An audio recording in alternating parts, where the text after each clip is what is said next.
Welcome to the hottest real estate topics on the planet, keeping you up to date with all the creative ways to buy and sell real estate without bank qualifying, so anyone can build real income starting today. Here is another great show with Dealmaker Bill and Pete the Rookie.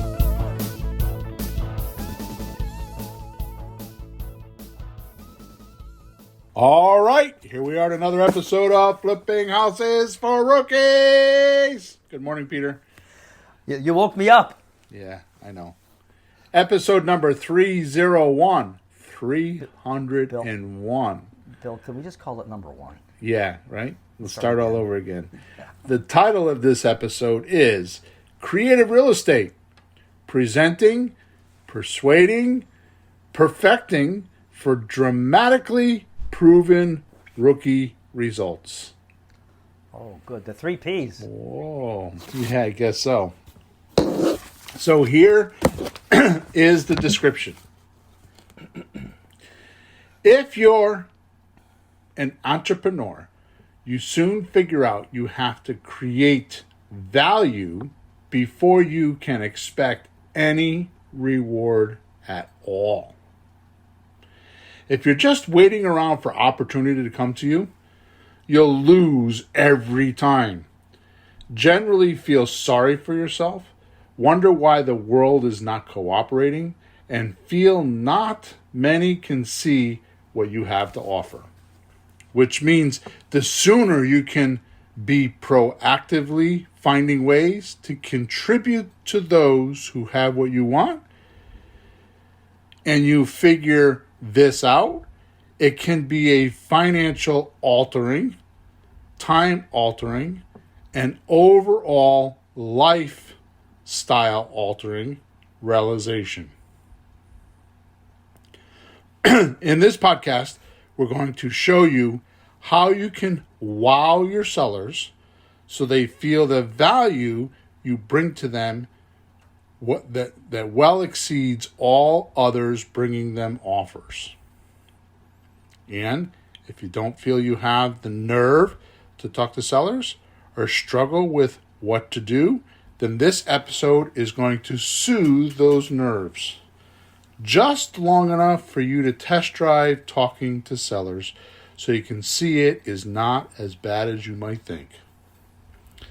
And who knows? Who knows? Maybe you land a gargantuan deal while practicing what we have for you today. So let's see. All right, so first of all,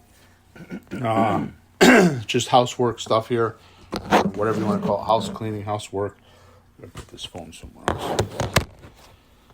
There's a link in the chat, and I put a link I haven't used for quite a while with some really cool stuff.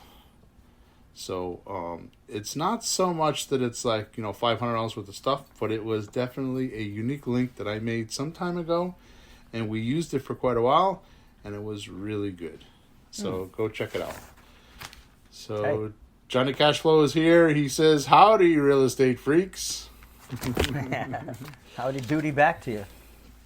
So the second announcement is that we record this podcast with a live stream every Thursday morning.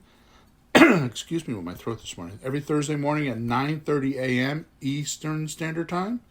And you can catch us on YouTube. You can catch us on Facebook, Twitter. And I've been making a lot of videos. If you go on my YouTube channel, I've been making a lot of videos. I've decided to dominate YouTube. And you know what happens when I make a decision. And because of that, I've been sharing my videos on LinkedIn and Reddit these days. So not only do I do Facebook, Twitter, now I'm doing LinkedIn and I'm doing Reddit. So you're doing so many videos, you came up on my feed on Facebook yesterday. Nice. Hey, I look, like there's it. Bill. That was one of your 15-minute free videos. Look, there's Bill. Nice. You know him. Yeah, there you are.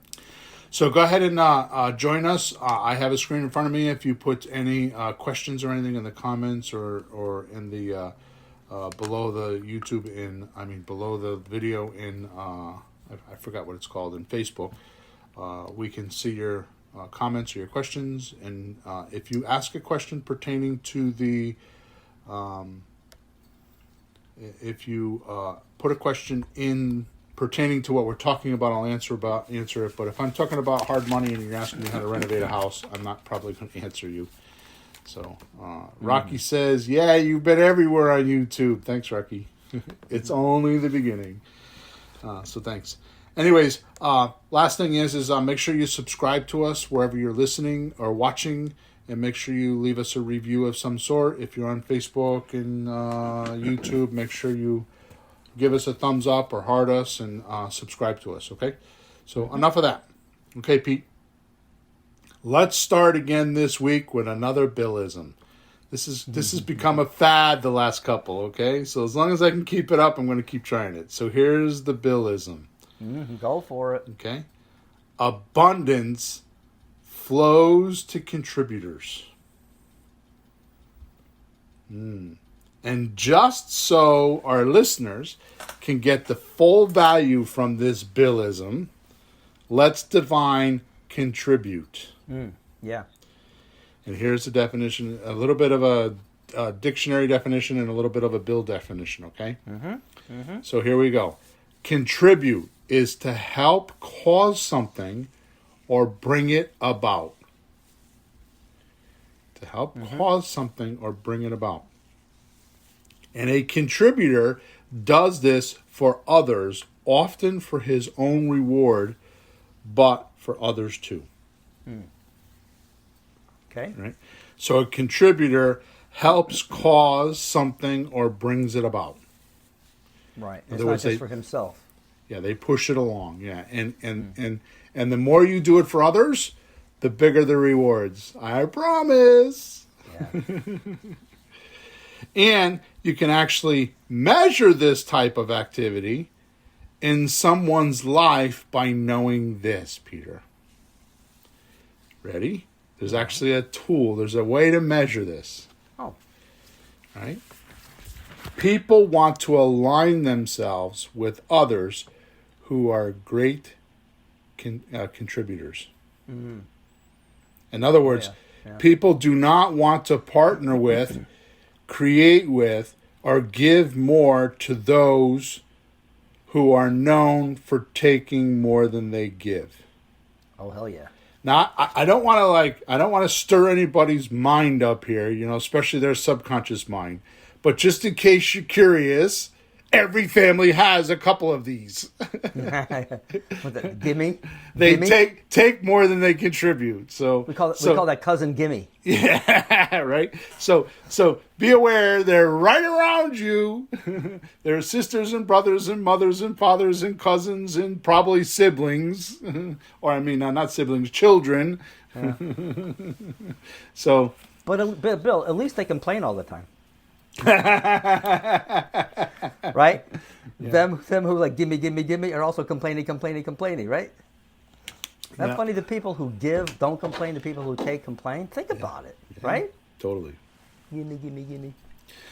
So the tendency is to balance the scales. So these folks that take more than what they give, they're trying to balance the scales and take back from those or from organizations that chose to rather take than give. So it's like, you want Walmart, you want to charge me, like in Connecticut, this is a stupid example, but in Connecticut, they passed this law, they charge 10 cents tax on plastic bags now. So if you go to Walmart, you got to pay 10 cents per plastic bag on your bill.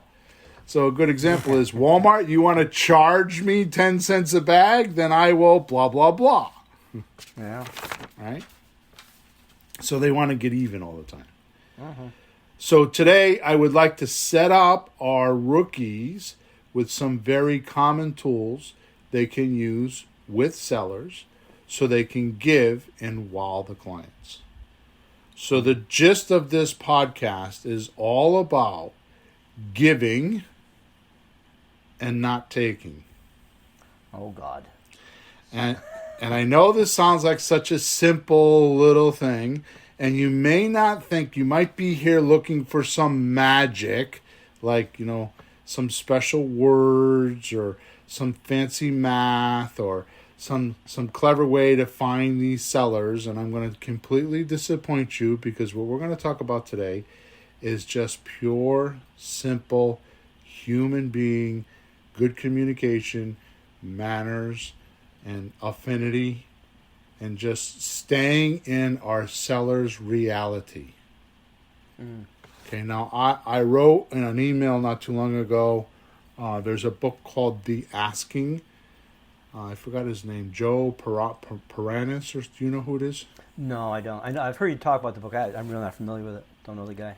And he did a study on because it's all about people getting church donations or charity donations. It wasn't just church, although most of it's about church donations. Yeah, And nonprofit. and he's talking about the conversations, and the study went something like this. Like they would do a cycle with somebody and ask them for $10,000 or $10 million or $5 or whatever, and they went back and they studied these conversations after they had them.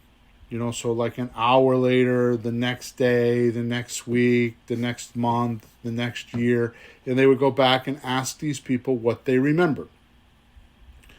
And completely damaging the reputation of this guy's book. I'm kind of shortcutting it and giving you my rendition of what probably is not even close to what he wrote. But what I remember the book teaching me is that the people that talked the most remembered the most. So if you allow the contributor to do the talking, then they remember the cycle or the conversation the most. Yeah. So that was very impingitative for me, right?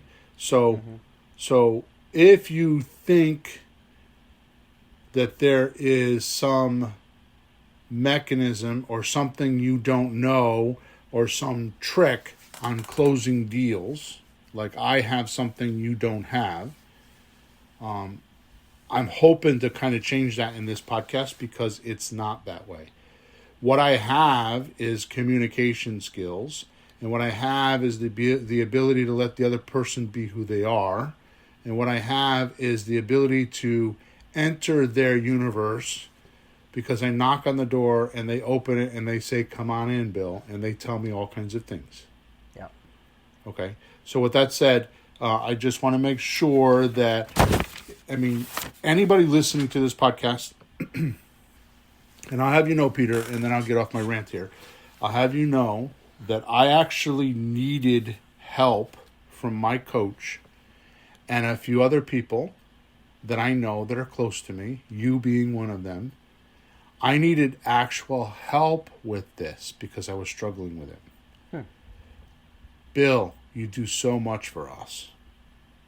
Because I do podcasts, and with you, of course, and you do too. But I get it because I'm the one they talk to the most. Yeah, but you're the one who starts. You start the trouble. So yeah, and my podcast and videos, and I give so much away for free that I had to deal with, how do I deal with that? How do I deal with that? Because I give a lot. So that's what the point is you know me because I give a lot. That's my thought process there. So, like I said, to be in the description, right? Entrepreneurs have to create value before they can expect the reward. And really, that's the definition between an entrepreneur and an employee. An employee doesn't have to do that. Right. They show up and do the work. Well, somebody has to come up with these grandiose ideas. Yeah. And how to do something valuable that people may be interested in. But then you have to have the people who support that, which is equally important. Right. But without the guy coming up with the idea, people can complain about people who have companies and make money. Okay, well, let's just get rid of all the people that have ideas and make companies. Where are you going to work? Right. Hello? Right. So, we need each other. And it has to be done nice with a proper balance, but it needs to be done. Right.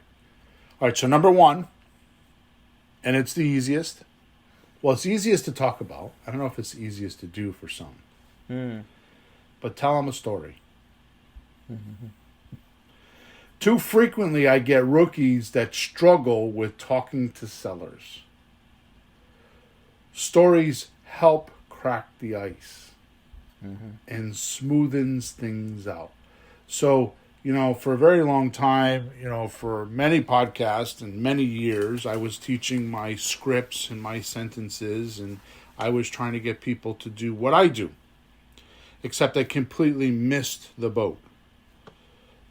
I missed the Titanic, thank God, when it went off, right? And here's the reason why. It's not what you say that gets deals, that creates this bond I'm talking about. It's how you respond to them when they have questions. How you respond to their answers. Like, what would have to happen for me to buy your house today? It's how you respond to that. Or, better yet, don't respond. I was thinking about that yesterday because I saw some post from some guy that says the most important thing you can do is know the right questions to ask people. And I'm thinking, after you ask the question and they say an answer, what do you do with the answer? Right. And that's what you're saying. The first time you said it, I had to think about it a couple minutes. Like, you ask a person a question and they give you an answer, that's the topic of conversation. Right. You got to do something intelligent. That's what is that? What is it? WIFM. What's in it for me? Yeah. WIFM. Favorite radio station. Yeah. Right. Channel. So the point is that's not the point of this telling the story. But what I'm saying is that there's only 4 things you need to know to structure a creative real estate deal: price, the amount of the monthly payment, the duration they'll let you go before you have to pay them off, and deposit if they talk about it. So, however you get there is fine with me, as long as you get those 4 things. Because once you get those 4 things, you can put the puzzle together. Yeah. Okay? And by the way, if they want cash, those 4 things will pull it out, because the deposit money will be, I want my full asking price. Oh, yeah, that's his money now, whether it's a deposit or the whole loan. I had a coaching club. What I've been doing lately with the coaching, what I've been doing lately with the coaching group is I've been doing my closing calls on Zoom. So I go on Zoom and 3 or 4 or 5 coaching clients would come on, and they'll watch me like hunt through my system, look for a lead, and then pick the phone up and just call them. So I had a deal I was working on the other day that one of my coaching clients said, "Oh, this guy's really motivated. If we just handle the money guy, then we got a deal. He'll do financing." Yeah, the guy was 88 years old, asking $210,000 for a $200,000 property. He bucked the guy that we talked to. He's like, "No, you don't talk to him. You talk to me." He wanted $210,000. He wanted $100,000 down. He wanted me to give him payments for 2 years only. And you ready for this? 3% per month interest. And he said it with a straight face. There's a name for that. Shylock. So my point is by going through what's the price, what's the payment, what's the duration, and what deposit, it pulled all that out of the conversation. And you do it in about 5 minutes. Okay. Now, let's get back to stories. Your stories have to be relevant. And as I say, help the seller see something they didn't see before, or about the deal they don't know, or something they're struggling with. And these stories should be short. So I'll give you an example. I just had a client where she gave us a deal. I was just telling you about this before the call. This happened to me yesterday, right? Yeah. So I had a client that gave us the deed, her deed, and kept the mortgage in her name, known as a subject to deal, right? We did this about 2.5, I can't remember if it was 2.5 or 3.5 years ago, but it was some time ago. Okay? Yeah. The bank was calling her about some insurance stuff. And she called me and was like kind of freaked out. Well, part of the reason is that Sean, my other partner, he's in Peru for a month or 6 weeks, and his phone doesn't work. So she called for a week, and his phone was shut off. So right away she thinks, oh, here's the other shoe dropping. They took my house. They lasted a year or two. Now they're gone. That's what went through her mind. She doesn't say that. So she calls me, right? Well, in about an hour, I fixed it. Maybe a little bit longer. But, I mean, it took me a couple hours to get him on the phone and get all the information, you know what I mean? Not all, but throughout the afternoon, I was trying to figure it out. She couldn't thank me enough for jumping on the problem so quickly and fixing it. See, that's a story with a point. Well, think of the confidence that instills in a person for the future. Like, well, okay, if anything else happens, I don't have to worry about it. This guy will take care of it. So they go back to sleeping at night. Right. Now, here's the thing. Most rookies will think right now, well, I have no experience. How am I going to tell stories? Well, tell my stories. They don't have to be your stories. Just say, hey, my mentor, my partner, my friend, whatever you want to call me. I knew a guy once. Yeah, it's just that's right. It's just an example of how things can be solved if somebody's worried about something happening. Oh yeah, my friend had that. Jesus, what a pain! But you know what he did? Ooh, 3 hours it was all set. Oh, okay. Because people think in problems, but not always in solutions. Yeah, the solutions come second. And that's our job. If they can solve everything, they wouldn't need us. What's the whole point of a job? Solving some problem, fixing something, making something, selling something, doing something. Yep. So before I move on, I want to make this quick point. I would like you to answer me this question, like, seriously, this is not a joke. How do I ask the question? How long has the written word been around compared to how long have we been on Earth? Matter of fact, I'm the one to ask that. Yeah. I don't have a date, but it's some tens of thousands of years. Right. And by the way, the first words were mimics of sounds that we're making. Yeah. If you take an axe and you chop something, it goes ack. So they called it the axe. Right. That's how words started, just mimicking sounds that were made. Right. How you like that? But not as long as we've had things around. So my point is that how did we communicate? Like, even barbarically, like you're talking about, you have a guy that goes out into the woods and he's hunting and he comes back and he tells the tribe about his hunt. He tells the child in the tribe that this is how I did it. So stories are old as mankind. Yep. Right? And they carve them in stones and they put them in tombs and they put them in pyramids and, in clay, and they find caves. all kinds of things, right? Yeah. And all it is stories. So it is a very deep, innate thing to do. Johnny says, I do that. I share others' experiences when needed. So well done. Right? All right. So story. So here's my point. If you're nervous about talking to a seller, just talk to them and just tell a story. Yeah. It loosens things up. Number 2. I call it the Aristotle rule. Aristotle, he's an old Greek Greek or teacher, Roman philosopher. mythologist, right? Greek philosopher. Yeah. Right. Teacher. Yeah. There you go. He said, exactly, we aren't what we repeatedly do.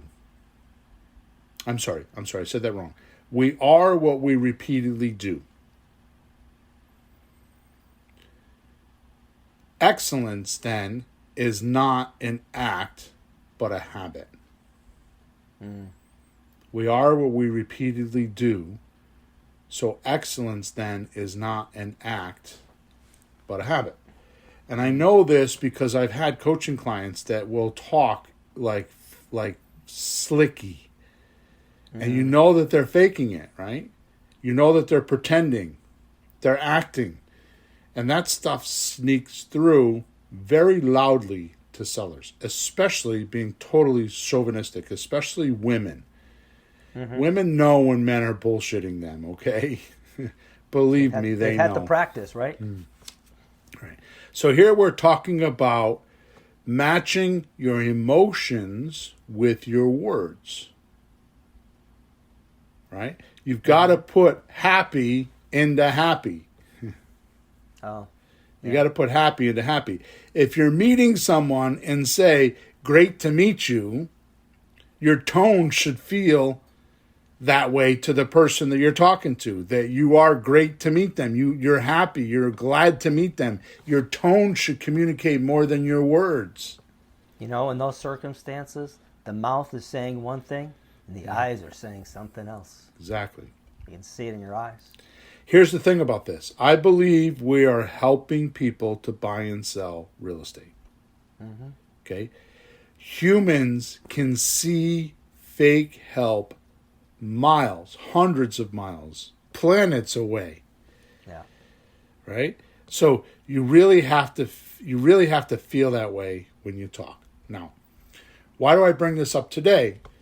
Meaning, we're recording this in 2022. Right? Peter, how many people a day text us? And you're in one of the three systems that I use, or two of the three systems I use in REA Replay, right? This is a scam. You're a scam. Don't call me back, you scammer. Yeah. Right? Because these people have had fake help in their life. They've had failed help. They've had somebody promise them something and they fell for it because they were a chameleon and blended into their environment and made them feel like they were a friend and they weren't. They were hiding their intentions. Yep. Now, could you do a deal by hiding your intentions? Yes. For a time, yeah.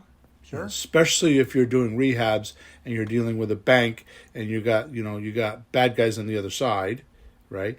Then you could do that. But I'm telling you, in creative real estate, we generate relationships. Just like I told you the story, 2.5 years later, she texted me, and within 15 minutes, I texted her back. Within 20 minutes, I was on the phone with her.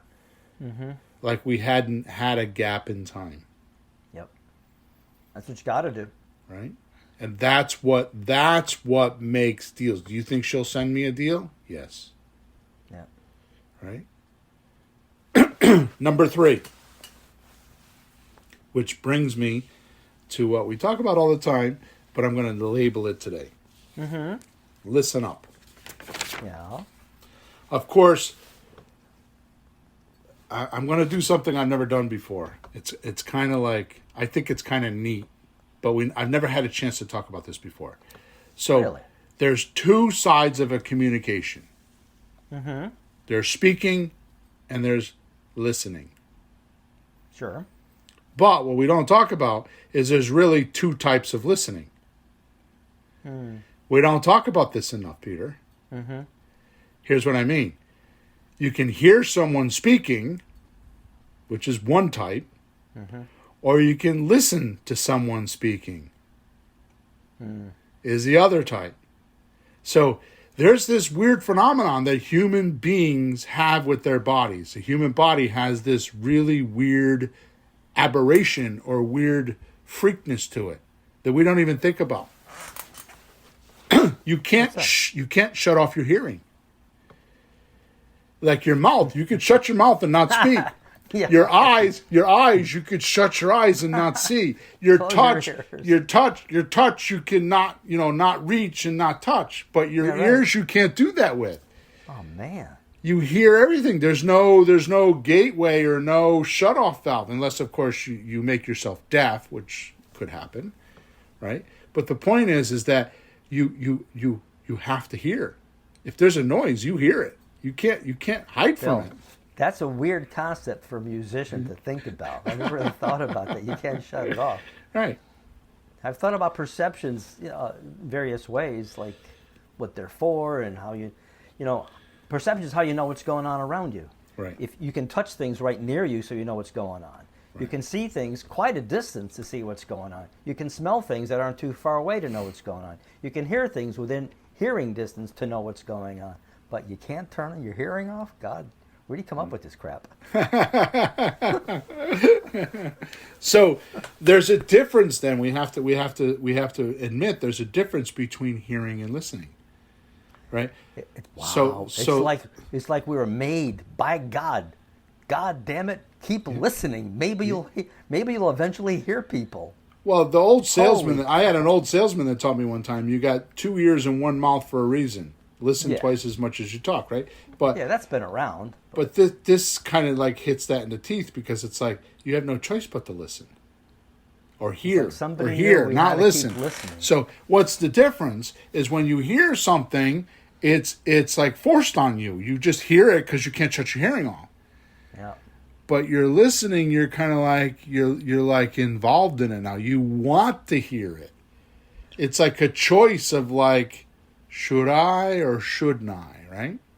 Bill, is that the reason that my wife sticks her fingers in her ears sometimes when I'm talking? Oh, you think I'm kidding? Ask her. I've seen it. Oh, you've seen it. Oh, so she must have heard you talk about this before. Now, I want to take this a little bit further. This is probably the longest one that I want to talk about, right?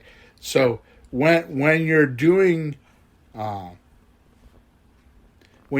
just the communicating, right? So when you're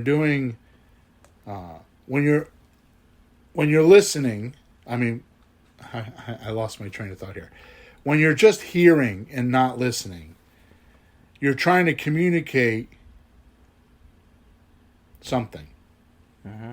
So when it's the other person's time to talk and you're just hearing them, right? They're trying to communicate their point of view. Yeah. Right? But the person that's not listening and just hearing is just like tapping their thumbs on the table. And they're just waiting for the seconds to go by so they can continue to talk about what they want to talk about. They're just hearing, they're not listening. Yeah. And I know this because a lot of coaching clients tell me, because I talk to them the most. A lot of coaching clients tell me, oh yeah, when they're talking, I'm thinking about the next question I should be asking. Ooh. They're not listening to the answer. Yeah. See, human beings are naturally trusting. You know, man is basically good. Most people don't believe that. Man is basically good. Well, basically means basically. Not always on the surface, and not today necessarily, but somewhere down there. What that means to me is he wants to be good. Right? And then things happen and, mistakes happen and he makes mistakes and, like I shouldn't have said that to my wife or, I shouldn't have stole that. I shouldn't have robbed that bank, or I shouldn't have killed that guy and, all that kind of stuff. Those little things. Yeah, all those things, But my point is that if you understand or believe that man is basically good, then people want to do good things. Right? Yeah. They also want to help other people. Most people want to help other people. So if you're in good communication with these people, they will tell you how they want help. Right? Okay, so that's one type of hearing. The person's just hearing and waiting the seconds for them to speak so they can continue to talk about their point of view. All right, but they're not really understanding what's going on with the other guy, right? Right, and they're this not is really getting it. This is on the front door of which we're not going to talk about right now because I can go the whole rest of the podcast doing this ad hoc. Is neediness. You're thinking about what you need. You're thinking about you making 20 grand. You're thinking about how this will change your life, how much money you spend on marketing and coaching and courses. And I've spent 10 grand and I got to make that money back. Oh my God, I got to make that money back. And this guy, and you're just, and that oozes out of you because you're not relaxed and you're hearing. So what you're trying to do is you're trying to impose on that person a seminar. The things that you learned, and you're trying to convince that person to do something they don't necessarily want to do. Right. If you were listening, you would know what they want to do, and you would pick up that vibe and run with it. Right? Now, I told this to my daughter the other day, and I really don't have time to talk about this, but I said to her, I said, Emma, who's my youngest daughter, you all know her. She was talking about, actually, no, it wasn't Emma, it was Jessie. I'm sorry, it was Jessie, because she was talking about having my grandson, Max, who is 4 years old, take judo lessons for discipline. So I said to her, I said, you're not going to believe this. I said, but you know who's a 5-time black belt? She's got a license from Japan or wherever the black belts come from. She said, who? And I tell her my friend Carolyn. That's right. Now this chick is, first of all, she's gorgeous. You know, on a scale of 1 to 10, she's a 9 or a 10. She's beautiful. She's a beauty. But she only weighs, 110 pounds maybe? You would never suspect this girl could kick your ass in about 30 seconds or less. Ooh, yeah. Big Right? surprise. So, I don't know why I went off on that conversation, but my point is that you never know who you're talking to, or you never know what's on the other side. Mm-hmm. Right? Yep. All right. So, hearing. When someone is just nodding their head, smiling, the other person is speaking, while your thoughts are a million miles away. Mostly because we think we already know what they're going to say. Or we don't care. Yeah. Or we're just trying to get what we want, not taking into consideration how it will affect them. Yep. This is another type of hearing, and I call it the phony communication. This is the fake communication. This is the actor's job, where you're not really feeling it, you're just saying it. Right. And, we know the difference, especially go to a school play, watch the kids in a play. Right. One or two of them can actually act and have you believe. The other ones are just saying the words, walking around. Exactly right. Yeah. Winston Churchill said, Peter, said, it takes courage to stand up and speak. Yep. It also takes courage to sit down and listen. Good one. Where do you get these things? I read a lot. That's a good one. If you listen, you find out what's going on. Then your mind is free. See, when you're listening, your mind is free. It's not committed to anything except what the other person's saying. Your mind is sharp and alive. It's inquiring and curious, therefore capable of discovery. Yeah, sometimes you talk about the keeping a blank slate. Right. In a sense, like, don't let your own ideas get in the way of what the person's really trying to tell you. Keep your mind open, keep it empty so things can get in your mind. Listen. This is the core of you teasing me way back when. Do you want me to tell you about the deal? No, I don't want to know about the deal. I want to find out for myself. I'd be sitting in the car with the sheet. Want me to tell you the numbers? Like, nope. Want to tell you this? Nope. Why? Because, I had the idea, we can do this, we can do that. What the hell do I know what we can do? Like it's up to me? Like it's up to us what someone else is going to do at their house? It's their house. Right. You got to see what they will do. And then if we can fit that, then we do it. If not, we say thank you, see you later. Right. But we can't do it until we know what the guy wants. This is no different than me trying to tell you why you shouldn't have a mustache. Mm-hmm. Or how I should comb my hair. Or the way I should dress. The way I should smell. The way I should eat.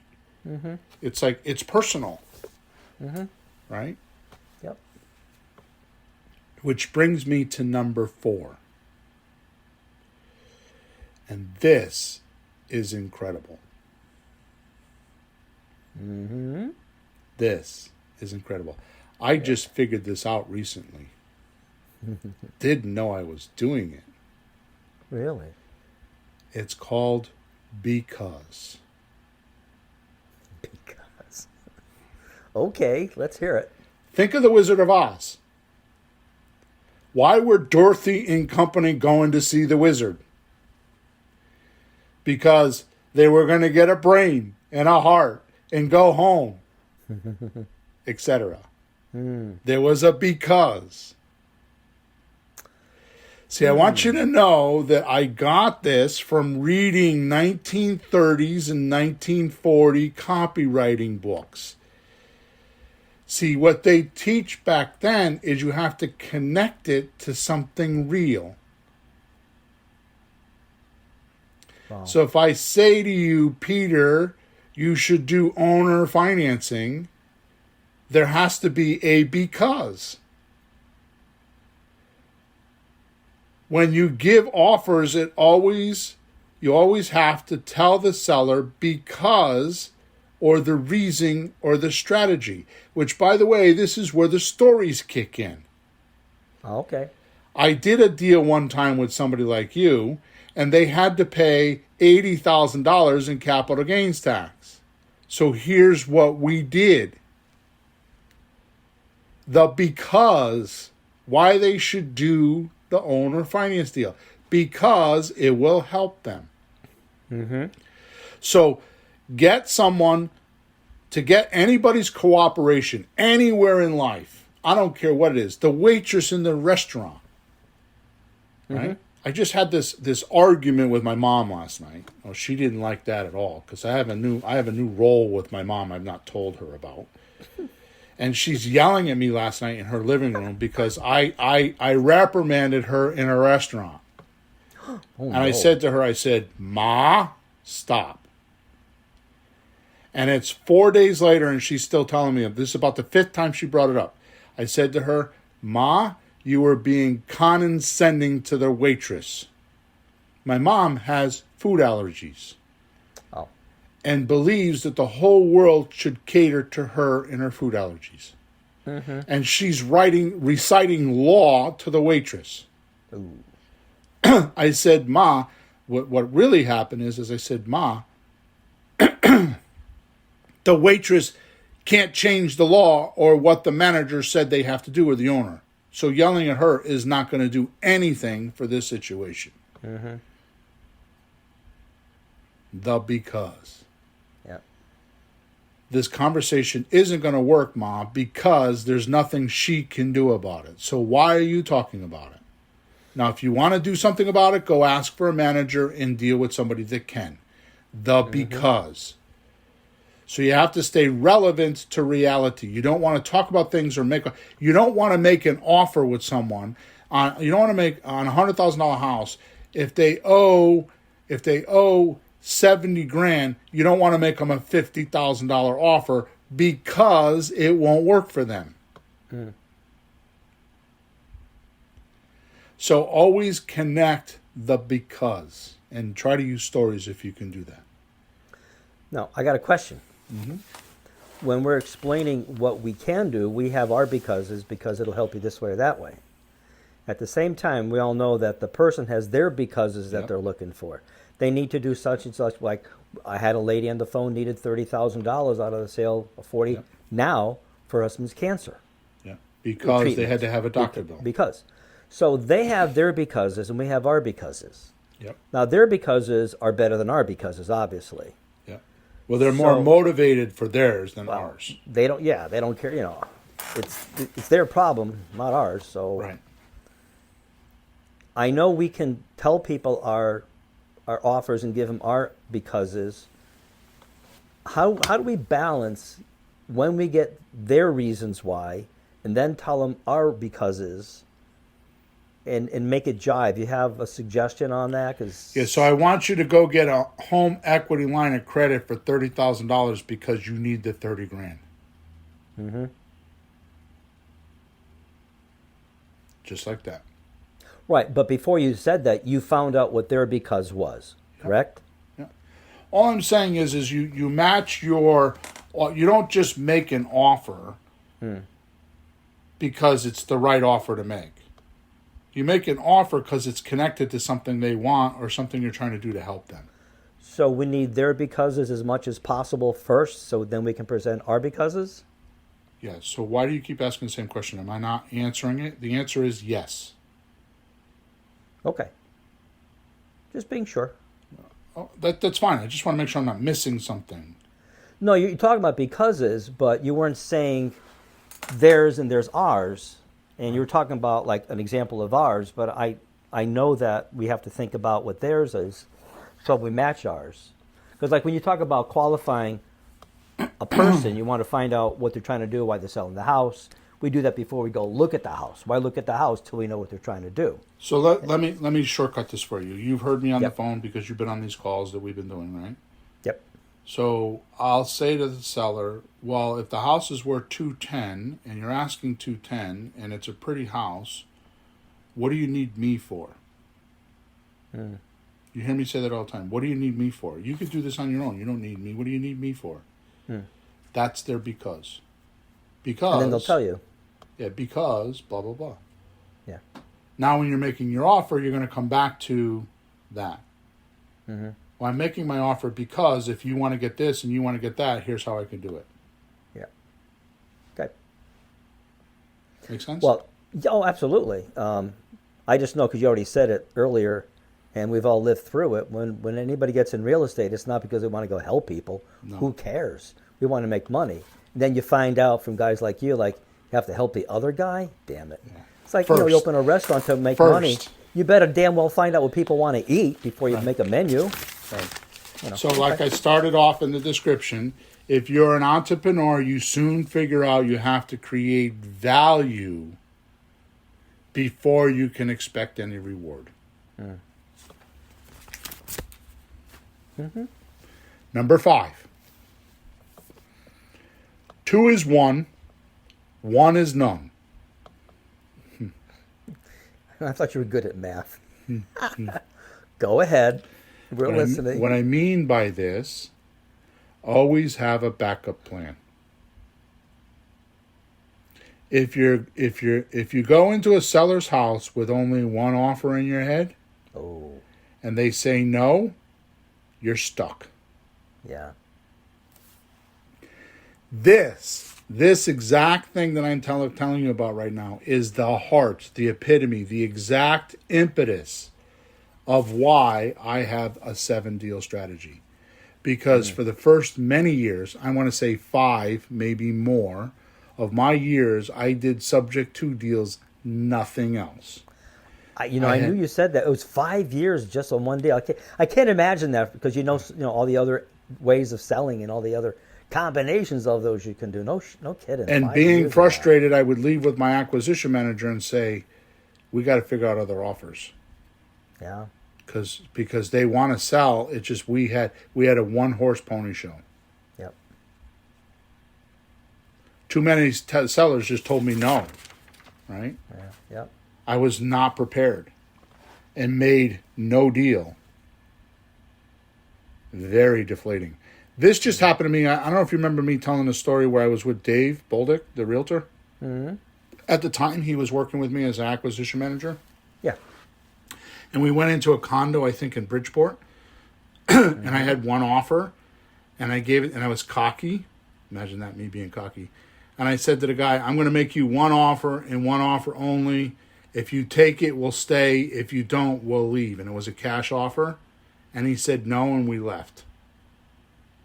And I think I remember that. And Dave blasted me on the ride home from Bridgeport. Why did you, politely, why did you do that? We could have done a subject to deal. We could have did this. We could have did that. And I'm like, Dave, I just messed up. You're 100% correct.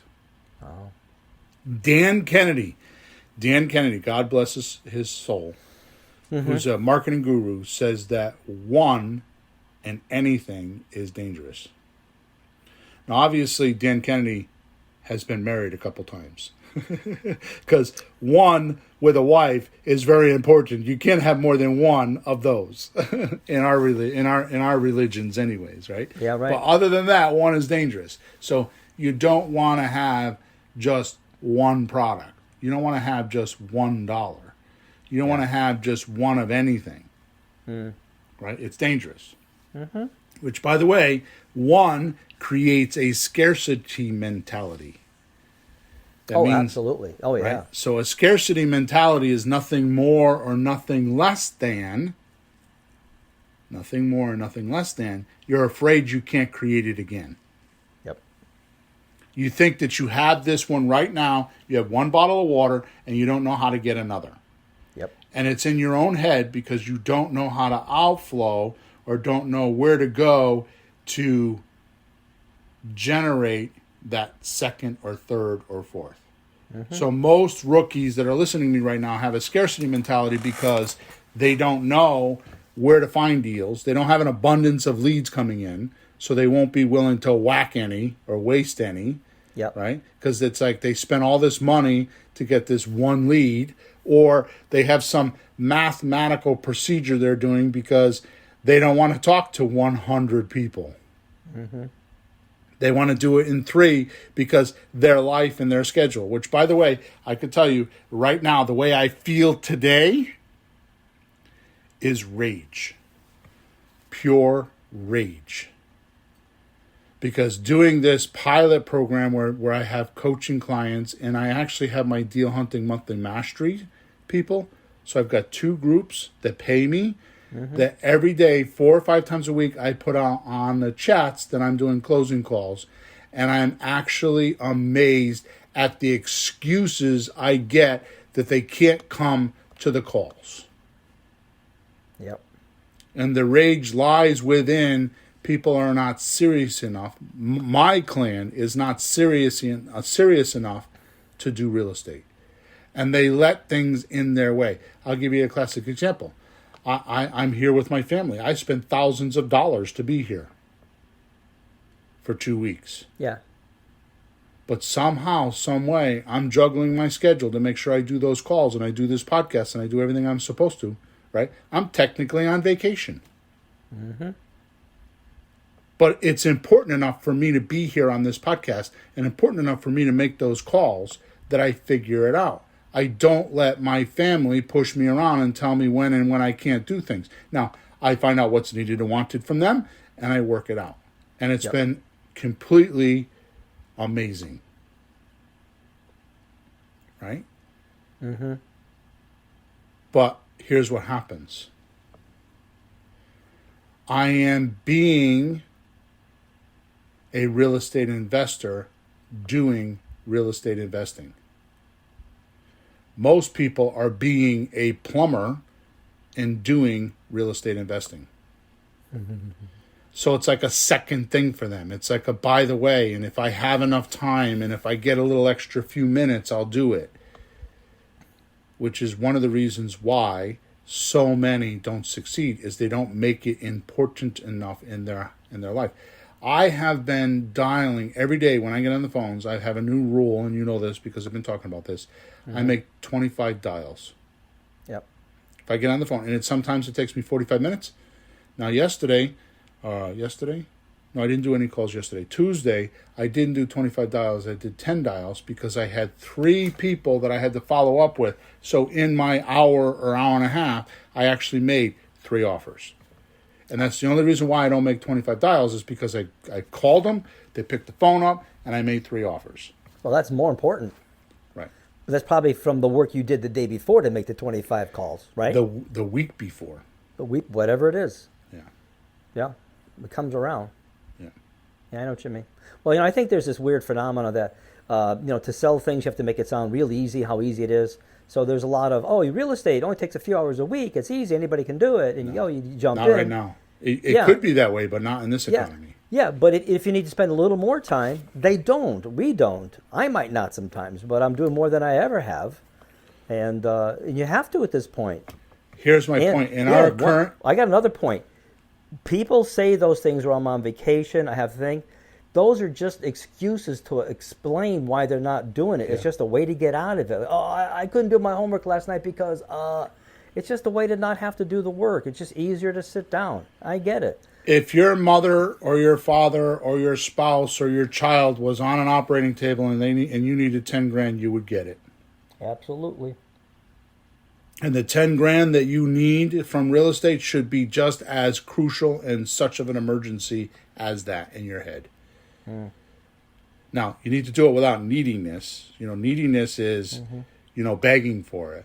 Yep. But wanting is a different story. You shouldn't make it so that wanting it, if you become what you resist if you want it too much.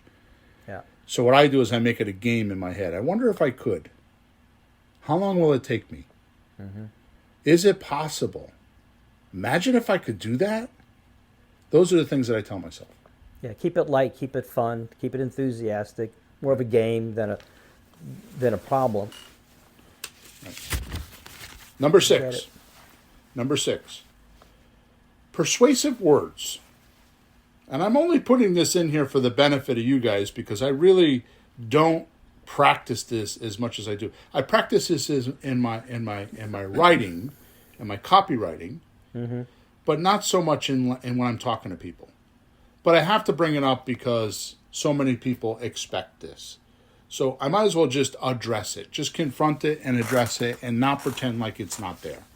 Because they don't want you to think that persuasive words are not important. No, I think you've gotten so good at it that it's natural for you to say something intelligent. And we're still practicing to find things to say. And I think it's more natural because you've done it so much. Well, thank you. Yeah. In 1970, Yale, right down the street from where we live, Yale did a study of the most persuasive words in the English language. Didn't know that one. Number 1 on the list. You. Wow.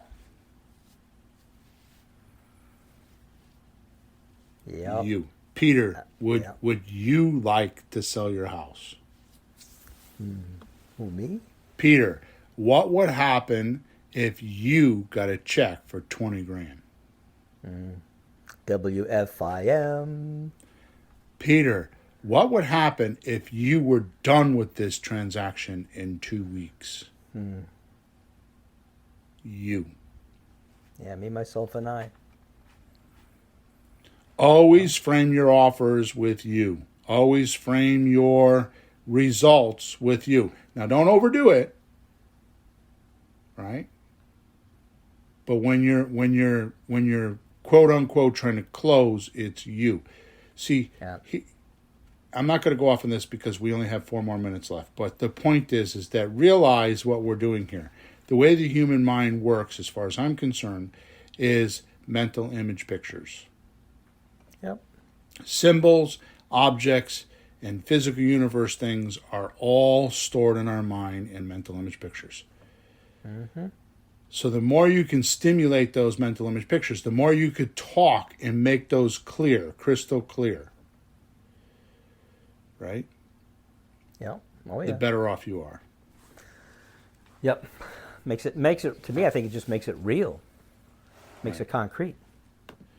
So Johnny's asking, Bill, I think it's supposed to be taught me. Taught me? Yeah, I think so. Questions are more important than trying to educate. Ask questions and find the reason why. That's right, John. Well, here's the thing is, once they tell you, like the because in the story, your story should be like about you. Right? So it's coming back to the you. them you. Yeah, the them you. Yeah. You know, that's better than what salespeople really do. It's like, now, Peter, I want you to understand, Peter, that these solar panels, Peter, are good for your house, Peter. Will you stop saying my name for Christ's sake? Right. I'd rather hear, like, how would the solar panels help you? I think that's better than Peter. You know what I mean? Right. Peter, this would be a great car for you, Peter. Why don't you buy this car, Peter? No, stop. I've seen through that. I like that, Bill. You. So it puts you in their shoes when you speak of you. Yeah. And it should give the result of this. This is how you know you're doing a good job at it. Here's an indicator. Mm-hmm. Ah. The seller says. Ah. Oh. Or, me? I can? Now I'm interested. The light switch goes off in their head. The light bulb. Yeah. They see how we could help them. Yeah. How many hear times something they never thought of. How many times have we been in a house and they say, I never heard of that. I never thought of that. Yeah. I didn't know you could do that. Because they paint this picture of the yellow brick road saying, this is how we travel, Dorothy, and Tin Man, and Straw Man, whatever his name is, Scarecrow. Scarecrow, yeah. By the way, here's the rest of the persuasive words. Money, save, new, results, health. What? Health. Health, okay. Easy, safety, love, discovery, proven, guarantee. Wow. I'll do them one more time, a little quicker. Money, save, new, results. Health, easy, safety. Love, discover, proven, guarantee. That sounds like what we hear all the time, doesn't it? So write those down. Add them to your language. Match your emotions when you say them. Listen. Talk about the because and realize, 1, no one is unimportant. 2, no detail is too small. 3, no one wants a leader who appears anxious, upset, or uncertain. Yep.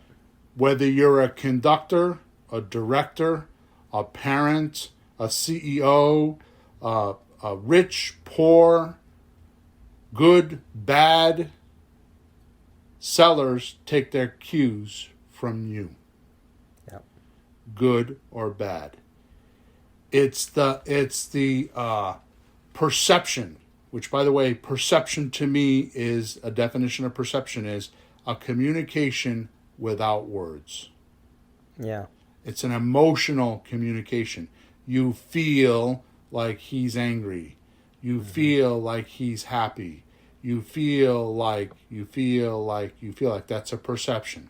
Sure. The magic is to be in present time, new unit of time, right here, right now, communicating with the seller without your past or your future there. Helping them. And if you match your emotions with your words without faking it because you really feel it, you will get much further. Yeah. I remember one time a house just popped in my head in Waterbury. I was with Jesse. I was training Jesse, my oldest daughter, how to do closing calls. And the lady had a house that was worth $100,000 and had a $16,000 tax bill. I told her, I'm not your solution. I'm not going to buy this house and give you $40,000, because that's what I want to give you, to buy this house for a $16,000 tax problem. How about if I take my crew and my guys and get you a loan for $16,000? And you keep the house. We did that for about 10 days, and she's like, I'm frustrated. I'm not doing this. I don't want to do this. I really don't want the house. You made me realize that. You made me realize I really don't want the house. So I bought it for $38,000. I did the right thing first. Nice. Notice this. None of these things that we talked about today had anything to do with deal structuring or fancy talk. Just pure human niceness, manners, and caring goes so far. Don't forget to go in the link of the description wherever you're watching us or hearing us. There's a goodie in there for you. Don't forget to subscribe to us. Don't forget to actually leave us a comment or a review wherever you're watching us or listening to us. I love those. Peter loves those. That's our report card. And next week, we have a nice surprise for you guys. Next week, which is episode number 302, we actually have Jay Connors, who is a private lender national speaker, going to be with us, and he's going to tell us about private money. and how he gets it and where he finds it and all those kinds of things. So make sure you join us in episode number 302. Have a good week, guys. Over and out. Thanks for all your support. Thanks for tuning in to the hottest real estate topics on the planet with Bill and Pete. If you want to continue learning how to buy and sell real estate without money or credit, head over to flippinghouses.club for some cutting-edge real estate wealth tools. Or contact us at info@flippinghouses.club.